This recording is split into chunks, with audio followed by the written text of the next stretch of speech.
Okay. So, tell me about this tournament. How'd it come So this about? tournament was founded over one of my friends that passed away to a substance abuse problem that he had. I started Reeling for Recovery, the idea 3 years ago. It took me about a year to put everything together. We did our first event last year. All the money that's generated goes to the Champlain Valley Family Center, which focuses on at-risk youth that are struggling with addiction and other life problems. Okay, so as a fisherman, how long have you been fishing for? So I started summer fishing as a kid. Throughout college, I had a couple friends that invited me to go ice fishing, and I finally took one of my friends up on the offer and haven't looked back, to say the least. I've always enjoyed fishing. It's always kind of taken me away from all the life problems, so I can remember fishing as early as 6 or 7 years old. Okay, so what is your first fishing memory? Um, the first fishing memory that I could really recall is I had a neighbor next door at my camp, and we'd always sit at the end of the dock, and he'd throw his line out, I'd throw my line out. He was kind of like a grumpy old man. I was no bigger than 6 or 7, and I, I remember one day I caught a bigger fish than him, and he was swearing left and right as he kind of walked back to his camp, and as he quit for the day. Alright. Okay, so as a fisherman, how do you think you're going to prepare the next generation to carry on our sport? I think the biggest thing is just connecting back with nature. With in the age of electronics, when you're out here on the ice, yeah, you can have the fanciest flasher, this, that, and the other thing to find the fish, but it's really just getting the kids away from a TV, getting the kids away from all basically back into nature. That's something that I think generations are losing, and I think that's an important part of fishing is just reconnecting with some of the things that people have been doing forever. I remember one thing that really was memorable to me is I found a picture of my grandfather ice fishing in the 1950s, and that really motivated me to want to go out and ice fish more. I think that's something that needs to be passed down. It's something people have been doing for a long time, even before all these fancy augers and things of that nature came out. I couldn't imagine going out into the ice and then taking either a chisel or an axe and sitting there swinging away until I was to one hole. Okay, and yeah, that'd be good.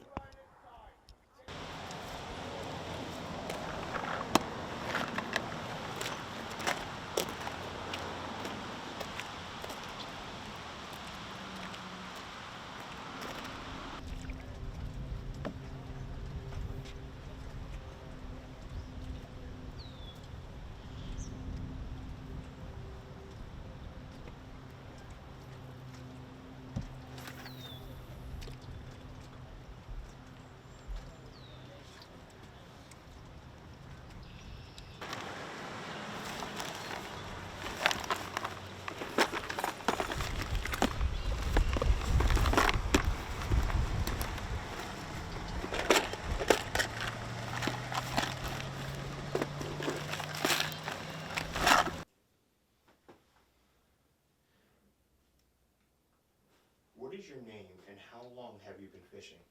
My name is Keith Blair Jr., and I've been fishing for about as long as I can remember. Yeah. Who was the person that introduced you to the sport? My father, the senior. Yeah, he always been a fanatic about fishing, hunting, trapping, all of that.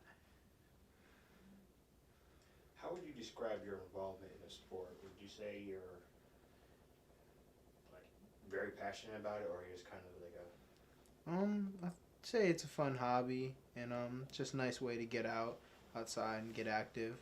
Wouldn't say I'm too involved with it, but I definitely love going out there and getting on the ice or just casting out on the lake. Okay, so how many fishing techniques do you do? Like do you do fly fishing? Do you do just regular bank fishing, ice fishing? Well, yeah, obviously ice fishing, bank fishing, getting out in like a canoe or something, definitely. Uh, a little bit of fly fishing. I've done it like once or twice. Bait caster, spin cast, stuff like that.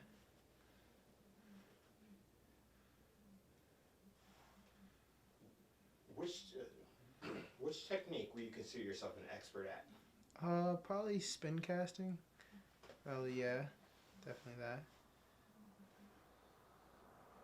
What is your first memory of you fishing?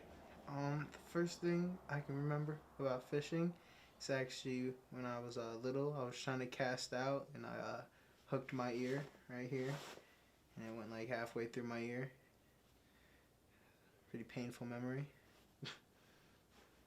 What is your proudest moment fishing? Proudest moment fishing.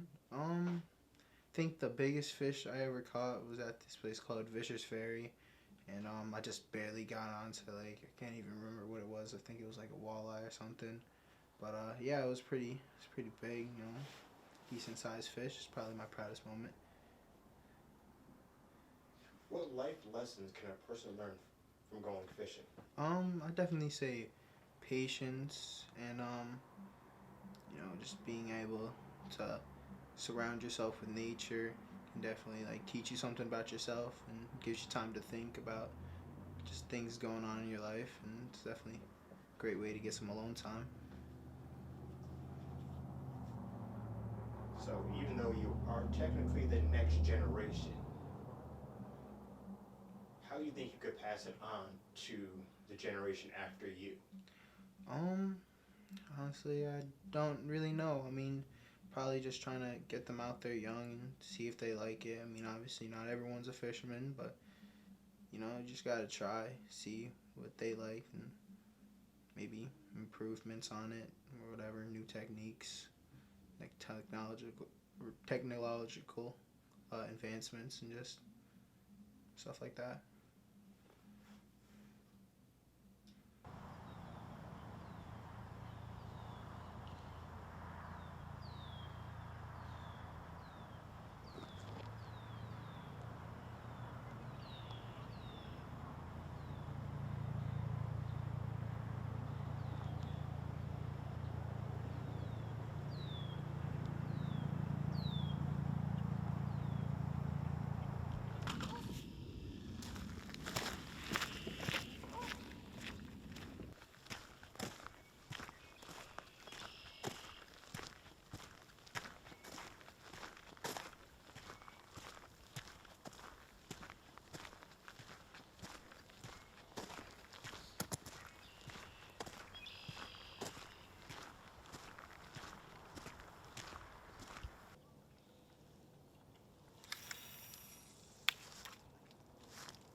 Hey, what's up? My name is Keith Blair. I am kind of, feeling weird about everything that's going on right now with the whole coronavirus thing. Because for me, it kind of affects me in a couple of ways. Now, there's still some late season ice fishing tournaments, and that will normally we'll try to hit up this year. I'm feeling a whole lot better than I did last year. Last year I cut my thumb really bad and sliced the tendon, so I wasn't able to use my thumb. But right now it's with this whole situation of the coronavirus and everything, and me being I have a compromised immune system, it kind of makes it hard, to get out there and do like one, find safe ice, and two, go fish with a large group of people. Because right now everybody is kind of scared and nobody, the social distancing thing right now, as you can see. Normally, if I was to come down here, I wouldn't be able to kind of film like this because there'd be a whole lot of people here. But there's still a lot of people here, but everybody's kind of keeping their distance. So you don't get that same feel like you do when you go ice fishing. Now, I was introduced to the sport of ice fishing by my younger brother-in-law, Will. Because I was like bored during the winter time. I was like, I don't even know what to do. He's like, you ever try to ice fish? And I was like, what? That's crazy. So he took me out there, and the first thing we did is we didn't even have a auger, which is kind of a faster way to get through the ice. We went really old school, and we had an ice chisel. And we went through and we basically pounded out holes literally with the chisel, which looks like just stabbing the ice, I'm saying, in a circle and getting that ice out. Later on that season, that's when I got my ice auger, so I kind of started at the very beginning of ice fishing itself, when people were out there chiseling, breaking through the ice with, steel rods or whatever they could just to get to the ice to fish. I started taking my son with me because, I wanted somebody to go with. I wanted somebody to share that my love for the sport in a way that my real father kind of introduced me to the sport. Now he would let me go out there and fish. We really don't talk much, but I can say that's one good memory I have, is he would allow me to fish. So in the same way, I take my son out there and I have him fish, and I kind of have like another ulterior motive for that, because I believe if you could fish, you could feed yourself. You'll never go hungry because you know how to fish. So that's kind of my one way of teaching that. I took all my kids out there fishing. But right now, it's a weird environment to be in as a fisherman, because while the outdoors are still open and we don't have to worry about gathering too much, except for, if you're going to like a tournament where, in a tournament situation, everybody comes in for the weigh-in, everybody comes in to get, their prizes and stuff like that. But here, there's nobody. Sometimes fishing can be a solitary thing, but it feels like forced solitude really kind of sucks, to be honest with you. But I don't know. I don't know how long this is going to last. Like, it's kind of hard to even start getting baits and stuff like that, because if it's not essential, all the stores around me and all that other stuff has been ordered to close down. So, some tackle shops listen and some say they are essential. So I'm not sure. But just waiting for this all to be over with, so, get back to life as normal. Well, one good thing is nobody's gonna steal my spots. Nobody's around.